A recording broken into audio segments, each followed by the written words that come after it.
I'm Emily Campagno, and joining me today, host of Kennedy on Fox Business, Kennedy, host of American Dream Home on Fox Business, Cheryl Casoni, Fox News contributor Tammy Bruce, and Fox News contributor and retired U.S. Marine bomb tech Joey Jones. Now we begin with possible presidential contender Florida Governor Ron DeSantis kicking off a pro-police tour in Democrat-led cities. He's coming out to support law enforcement in New York, Chicago, and Philadelphia. Watch. It's important to admit that these left-wing policies have failed. They've empowered criminals. They've put the public at risk. They've put law enforcement officers at risk. And so I think that this experiment has concluded, and we need to move in the direction where across the board from sea to shining sea, we have a commitment to respect for law enforcement and for law and order. Now, the governor's pro-law enforcement tour comes after a Temple University officer was shot dead. Police say the cold-blooded killer tried to rob him as he lay dying on the ground. Police also say he went on to commit a nearby carjacking right after the shooting.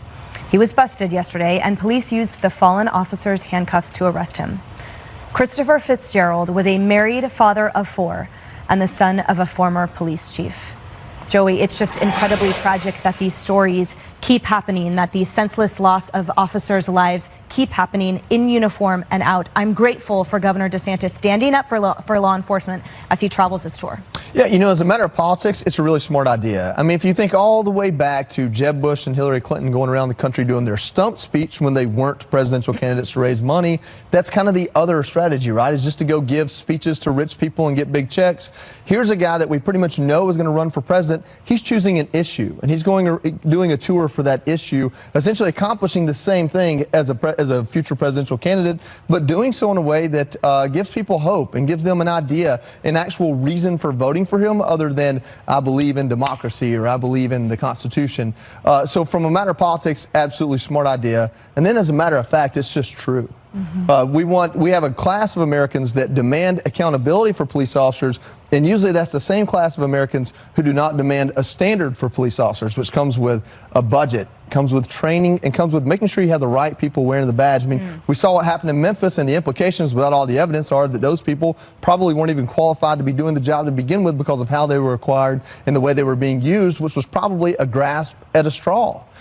So we have all these municipalities. Atlanta's in a terrible shape. We have all these municipalities that are struggling to understand what acceptable law enforcement is, and what we have from it is ineffective law enforcement and now good cops that don't want to do this job anymore. And included in that, Austin, Texas, Kennedy, where video footage from this weekend is absolutely mind-blowing. And it's also the direct consequence of what happens when you defund a large metropolis's police force that results in utter chaos.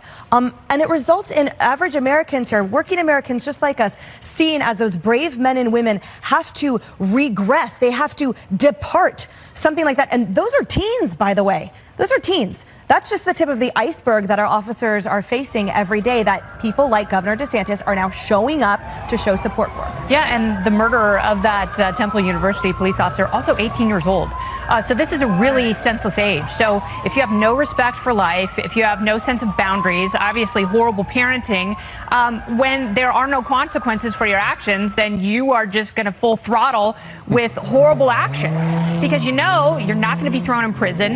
You know, Austin is one of those cities that has a great arousal for these bail reform laws. And yes, you know, to Joey's point, criminal justice reform and police reform is necessary. You want good cops wearing the badge. You want the funding to go to proper training so you have good people who are keeping us all safe. And, you know, back to the idea of Ron DeSantis, he's not going out there, if this is a soft launch for his presidential campaign, which most people think it is, he's not going out there being a culture warrior. He is talking to officers who have been left in the dust by their mayors, by their DAs, and, you know, they need someone who is going to lead them. And it's very smart, and it is also something that is cross-cultural, cross-political. Everyone wants to be safe. They want their community safe. They want their kids safe. You see these images, and it just goes to a feeling of unease that we have in major cities in this country. Because, Tammy, exactly to that point, many of these law enforcement officers in these cities get zero support from the elected officials and their chain of command in their own situs. So here we have a governor that's traveling outside of his own state to show support, nationally speaking, for these law enforcement officers that have zero support system in their own municipalities. Right, and that's pretty much like with Austin. The problem is that they are having a problem with recruitment. Why would you go do a job where you know the politicians don't have your back? It's dangerous. It's dangerous anyway. It's a tremendous commitment to make as a first responder. So you're going to choose to either go to a different town or you're going to do something else. The interesting thing about DeSantis's choice is that it is about speaking to law enforcement, but it also speaks to every community as they watch this collapse when they were lied to perhaps by their local, politicians that everything will be fine. And they're realizing at the very least, maybe some meant well, that this was a mistake. The interesting thing is, too, of course, these are blue cities. And DeSantis is going to blue cities. He's got a book coming out. Of course, this is a soft launch. But he's also not just abandoning those cities and having it be that divided culture war, American against American. It has to be a reminder, and Trump did this beautifully as well, that it's being an American first, that all these things that the left uses to divide us are wrong, that it's people of color, it's women, it's gays, it's people who are atheists, it's people of faith. We're all in this together, and that is an opportunity for him as he chooses to go to these particular cities, not just for book sales, but that's part of the soft launch, but also to remind Americans and the Republican Party that every great city in this country matters, from New York to Boston to Austin to LA, that they matter. You can look at that Reagan map. I know the country's changed a bit from 1980, but Americans care about the future for their children and their families. Everybody does. But here in New York City, Emily, I mean, you can't get people to sign up to be a police officer in New York City. They are at a 2-decade low right now for recruitment here in New York. He picked a great place to go, Staten Island. I mean, that is a lot of police officers that live there. Guess what? Because a lot of them can't afford to live in Manhattan. Just like you can't in San Francisco. You're a police officer in San Francisco. You can't afford to live in San Francisco. They are underpaid. They are disrespected. The union chief of the NYPD has said over and over, you've got to protect these officers. You've got to pay them. And you've got to convince them to do a job that is now dangerous. And to Kennedy's point, because it's the land of the free here in New York City for criminals. That's why you had all those congressional seats go from blue to red here in New York. Nancy Pelosi knows it. Ron DeSantis seems to know it. But until you give these officers the respect, the pay, and the support that they need politically, and also, again, go back to the business, give them a paycheck, a good one, you aren't going to have you're not going to have the recruitment goals hit. And it's not just here, Chicago. It's Austin. It's San Francisco, and especially LA, where they're literally getting attacked, and they have nobody defending them in Los Angeles. It's awful. Yeah, and law enforcement is a part of the community. So to your point, the otherizing that occurs primarily from the left and the Democrat Party right now is there's a big line between community and law enforcement in their eyes, but law enforcement is the community. I mean, and when you talk about the underserved and the populations that are disproportionately affected by defunding the police, remember in Minneapolis, communities started a GoFundMe to pay off-duty officers for protection. To your point, every American needs protection, every American needs law enforcement, and every community deserves to be seen. 1 year to the day after Russia launched their invasion. He arrived in Kyiv to meet with President Zelensky after taking a 10-hour train ride from Poland. There was little press with him, only one reporter and one photographer, but we are learning the U.S. did inform Russia of the trip hours before the visit. Air raid sirens blared across Kyiv as President Biden and Zelensky left a church in Ukraine's capital. And while Secretary of State Blinken warns that China may soon provide Russia with weapons and ammunition, President Biden didn't come to Ukraine empty-handed. He promised an additional $500 million in aid. He also had a message for Vladimir Putin. Watch. I'm here to show our unwavering support for the nation's independence, their sovereignty, and territorial integrity. We know that there'll be very difficult days and weeks and years ahead. But Russia's aim was to wipe Ukraine off the map. Putin's war of conquest is failing. Russia's military has lost half its territory it once occupied. All right, so Joey, is this reason to celebrate? Oh, well, listen, after a week like Balloon Gate, I don't think you could do anything but visit a war zone to rebound. I mean, I really think that you have to bring these two things together.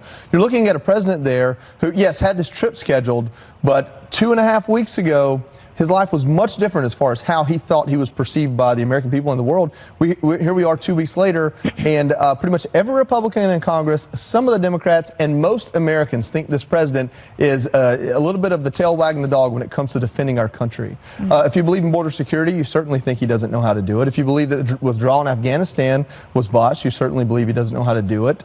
And so those things add up. Then you have what's happening with China in so many different sectors of our lives.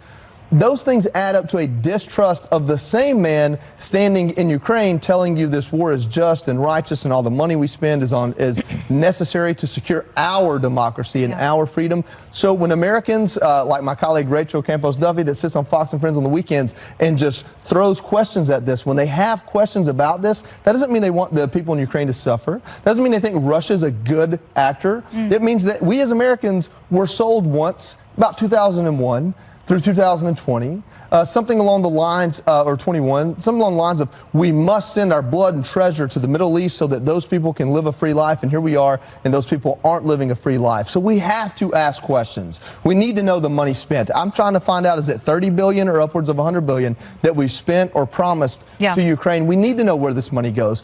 But more than anything, more than the money, we need to know what our government strategy is so that we know if we're going to pay for it. Absolutely right. And that may be the most important thing. And that is something that Americans have internalized after the failed war in Afghanistan, unfortunately, and what happened in Iraq. People want to know, where are we going with this? What does victory look like? Where is our money going? Why are we doing this? They cannot satisfactorily answer any of those questions. And anyone that doesn't accept that question as an honest question out of some righteousness or lapel pin, I just don't understand where you're coming from as someone who fought the last 2 wars that I really wish you would have asked those questions of. Yes, and I wish more people would. Joey makes a great point, because here the president is fiercely defending Ukraine's borders. And here the president is pledging money for a war over in Ukraine. But here people are fighting a number of wars, particularly an economic one. Why is there a disconnect here? Because this administration symbolizes and exemplifies a dearth of leadership and holy dysfunction. This war that China has been waging on us for quite some time, despite our refusal to acknowledge it by this administration, takes place primarily economically, intellectual property, now physically in our airspace, and so much more. We know from the beginning that China and Russia pledged an unlimited partnership. And now we don't know the extent to which China will be providing already non-lethal assets to Russia, but potentially lethal assets now. We now know that Russia is probably giving fighter jets reportedly to Iran. There are a lot of alliances that are strengthening and becoming emboldened under this administration because they are taking their cues from the White House. They're taking their cues from a White House that fails to stand up in any form of leadership, to answer those questions honestly to the public, to articulate a strategy, and to articulate the notion that to protect America's interests, it might require a strong offense. It might require drawing a line in the sand against some economic interests or some woke principles to say, here is what we stand for, here is what we do not. We have yet to hear that from this president, and so I fear this too will trail out over many years. Yes, and that's exactly what's happening. You know, they're pledging so many weapon systems and so much money. We don't know exactly how the money is being spent. We just know, to Emily's point, it's enough to keep the war going for years and years and years. We're hearing that China is talking about brokering a peace deal. So what do you make of China's involvement here with Russia? And could they, in fact, be the dark horse that somehow brings peace? China is not interested in peace. They don't win with peace. They want America to be distracted, and they want our money to be drained, and that's what's happening. My generation, remember, I was a little kid, I remember the death reports from Vietnam. This sounds like a proxy war that's building, right, between us and China. And that there is no end to that. You hear references to years. Kamala Harris, just a couple days ago, said we've determined Putin has committed war crimes. That does not give him a lot of space to leave saving face, thinking that I'm going to be removed or dealt with after the fact. They've almost locked that door, interestingly. So Americans have to be aware of this when it comes to proxy wars, unaccounted for money, military hardware, and ultimately advisors. We may see some of that. We must say no. We must resist it completely. Yeah, but China, proxy war, advisors, so many things you just listed, there are parallels to Vietnam. That's right, which should be very troubling to most Americans. Also troubling, this blank check.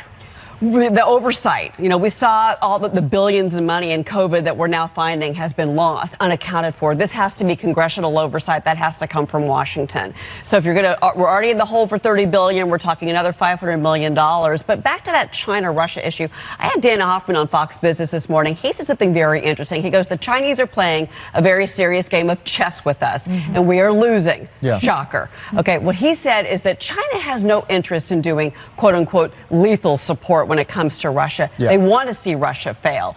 But what they want is they want a big pat on the back and the continuation of good relations and trade relations with the United States. Because remember, we are the bank half the time for China. He says this is the reverse of what it seems to be, and that the Chinese are not going to help Russia. They are glad that they are failing, and they want to see them fail in Ukraine. I thought that was a very distinct and different point than what we've heard from other officials. And we thought Hunter was the oddest bedfellow in Ukraine. Not so much. Coming up, Vice President Kamala Harris responding to reports that dozens of Democrats don't want her on the 2024 ticket. A Politico report centers on how Democrats are publicly backing President Biden's looming re-election campaign, but privately, they worry about his age. The only topic these Dems reportedly find more uncomfortable than Biden's age is Kamala Harris. Not only do they have fears about her political abilities, but they also fear backlash for saying too much out loud. Here's a quote. Democrats have seen what happens when anyone in their party openly criticizes Harris. They're accused by activists and social media critics of showing, at best, racial and gender insensitivity. But the VP is dismissing her unpopularity among her fellow Dems. Dozens of Democratic leaders are saying that they not only don't think that he's the strongest candidate, considering the larger field that could be possible given his age and other defects, but they don't think that you're the right person to be on the ticket. Why do you think that? I think that it is very important to focus on the needs of the American people and not political chatter out of Washington, D.C. Do you still want to be president someday? Joe Biden has said he intends to run for re-election as president, and I intend to run with him as vice president of the United States. Okay, Kennedy, so she goes on with NBC News, very friendly environment for her. Andrea Mitchell, of all people, looked like I'm surprised she didn't jump out of the chair and bite Andrea's face off after that question. She looked furious and very uncomfortable. If she went all Hannibal Lecter on her. Clarice. Clarice, have the lamb, stop screaming, Clarice. But here, people would have had so much more respect for Kamala Harris if Andrea Mitchell said, do you want to be president one day? And she went, desperately, with every fiber in my being, that's all I want is the top job. People would be like, yeah, baller. Okay, you know what?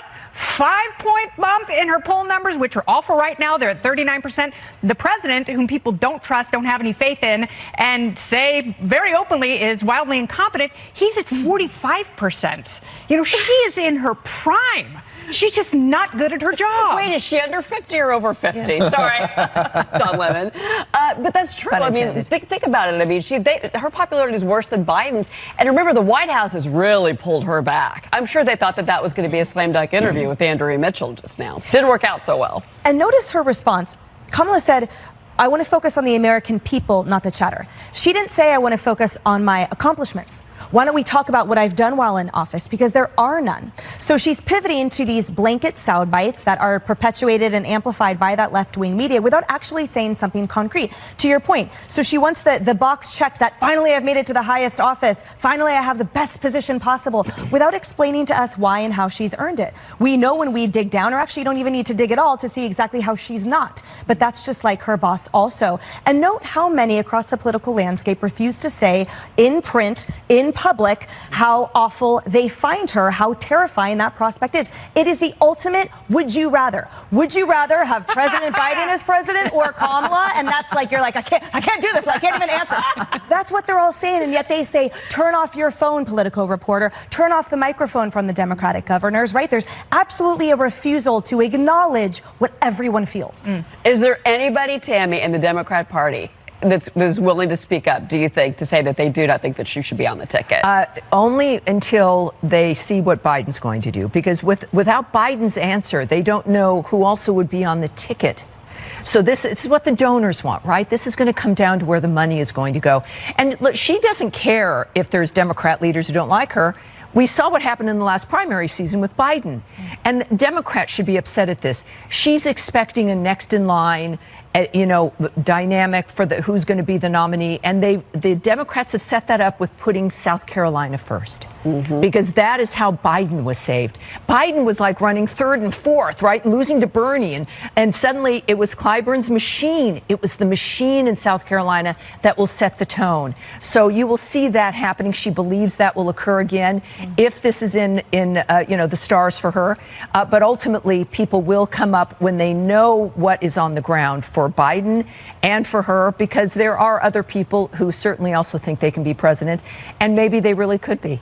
You know, it's interesting, too, Joey, because politics aside, all of this comes down to votes in 2024. And she doesn't have a list of accomplishments at this point. She has a list of failures, in my opinion. You know, if you can't be liked, you better be respected. And as a leader, it's probably better to be respected than liked. If she were respected, we wouldn't have the material we have to create this segment and talk about it. If she were respected, there wouldn't be on the record, off the record Democrats questioning her. We wouldn't have to sit around and say, was that her real personality? The truth about Kamala Harris is that she was very well, attractive to a class of political donors. Before I got well-seated in this job, I was friends with one or two of them, and she was basically handpicked out of California to be that next Barack Obama personality. I don't know what they saw in her that we can't find anymore, but I'll tell you from my own experience watching her in the Senate, her most effective days were the days when she sat on a dais and drilled, a former Supreme Court justice, or drilled someone on a committee over, their background, their past, this kind of bulldog mentality of I'm tough, I was a prosecutor, I can get to the bottom of this, I can embarrass you with my words, I can find the truth, that type of bravado. Maybe they changed that in search for likability, but from that comes something that does not come across genuine. And we like genuine more than we like likable. If you don't believe me, Donald Trump was president. Well, she disappointed me. I will say that. I know we have to run, but she disappointed me because she had this amazing opportunity. First female vice president. Amazing. First African-American vice president. I mean, wow, breaking barriers. And what has she done with it? Nothing. She's kind of ruined it. Still looking for the root causes, I guess. Yeah, whoa, go Andrea Mitchell on that one. All right, well, coming up next, the media attacks presidential candidate Nikki. Sad, Mehdi, because she uses her brown skin as a weapon against poor black folks and poor brown folks, and she uses her brown skin to launder white supremacist talking points. Kennedy, there's so much to unpack there. She has been a declared candidate for president for all of 1 week, and she has been subjected to multiple attacks on the basis of her skin color and on a perceived racism happening that they say she emblemizes, and it has nothing. No one has even mentioned all of her accomplishments. No one has mentioned her credibility and all that she accomplished in her myriad offices. And even if they wanted to go after her record, that is legitimate. They can do that. If they've got specific examples of her leadership from South Carolina, that's fine. But this is overt racism. This is disgusting. And anytime someone brings up one of Kamala Harris's failures, and if they're talking about it in a purely political context, and they point to the numbers at the border and the surge in illegal immigrants who've come over since the Biden-Harris administration was sworn into office. If you say anything about Kamala Harris, you are deemed a misogynist and a racist. But here you have people who are being overtly racist. And my question is, where is MSNBC? How is this acceptable on their airways? This is disgusting, and it should be beneath a news network. That's absolutely right. And there is so much fabrication as well around it. Joyce, remember the View host who said that's not her real name. She's whitewashed herself. It is her name. Nikki is on her birth certificate. It's an Indian name. She had to defend herself from an unprovoked attack out of nowhere that had nothing to do, again, with her actual accomplishments in her positions. And yet, to Kennedy's point, when the shoe is on the other foot, then certain elected officials, if they're a female, if they're of a certain color, then all of a sudden any credible, arguable criticism rooted in fact or credible opinion is somehow misogynistic or racist. Yeah, I don't know that there's a word anymore in the English language that is less effective compared to how it should be effective than the word racist. Like, I think the word racist is completely ineffective at this point. White supremacy is well on its way to being completely ineffective as a label you throw at someone at this point. The idea of labeling someone racist or white supremacist, I think the majority of people in this country hear that and they go, oh, that person's pretty mad, aren't they? They just really want me to hate that person, don't they? Let me look at the reasons why. Oh, wait, I like their policies. Maybe I'll vote for them. We've gone in 2.5 years from if you don't vote for me, you ain't black, to if you run against me, you ain't brown. And that's what we have now. And I think that if you're going to classify people in such petty ways, they're really going to move away from this push to cattle everyone up in some pen and say, hey, listen, we're all in this together because of the color of our skin or the nature of our religion or the union that our dads were a member of. All the things that the Democrats throw out there to try to get people under this presupposed big tent, those things aren't as divisive as Democrats want them to be, and Americans are starting to learn that shared experience at any level is better than no shared experience but being told you should have one because of the color of your skin. And on that point, it is exhausting. It is exhausting to be part of this perpetuated cycle that it seems to be only ramping up rather than actually dissipating. Well, of course, because we're heading to the presidential election. All they have is race. We saw that. It was set. It's about race hatred and race divisions. They're also panicked, the left is panicked, over how many Hispanics, how many black Americans actually were voting for Republicans. How many did vote for candidates who were Republican in cities like New York? The school board recall in San Francisco. There is rebellion. But having come from the left, this is true for whether it's people of color, gays, or women. The left believes they own us. The left believes that you are to comply, and this is the ripping up of every civil rights movement, that we're going to be who we are, living lives that best suit us. And now we're told by the left, if you don't conform, we will condemn you. So it has become the movement of demanding conformity or destruction.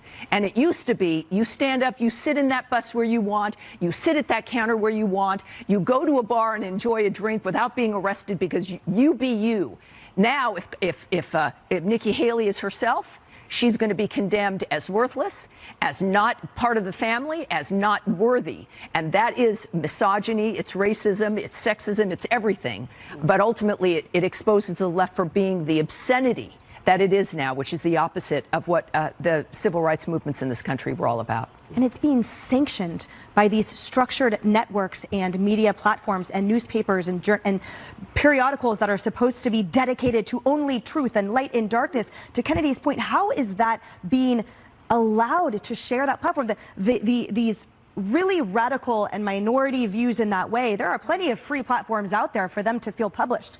But for that to be sanctioned by these structured, baked into the foundation, how is that acceptable? Have you watched MSNBC lately? I try not to. Look, but yeah, I used to work there, actually. My first job in New York was there. This is pure desperation on their part. They have done that because they've been sinking in the ratings, because they picked the wrong horse. They have done nothing but make mistake after mistake on their air, and they have so grabbed onto race. And it's the laziest criticism you can label against anybody. It is overplayed, Joe, to your point. Let's talk about merits. Let's talk about Nikki Haley's merits, her experience, what she has done. She was an incredible ambassador to the United Nations. But nope, never mind. We're going to make it about race. It has nothing to do with her. I think it has to do with all of them and what a mess things are over there.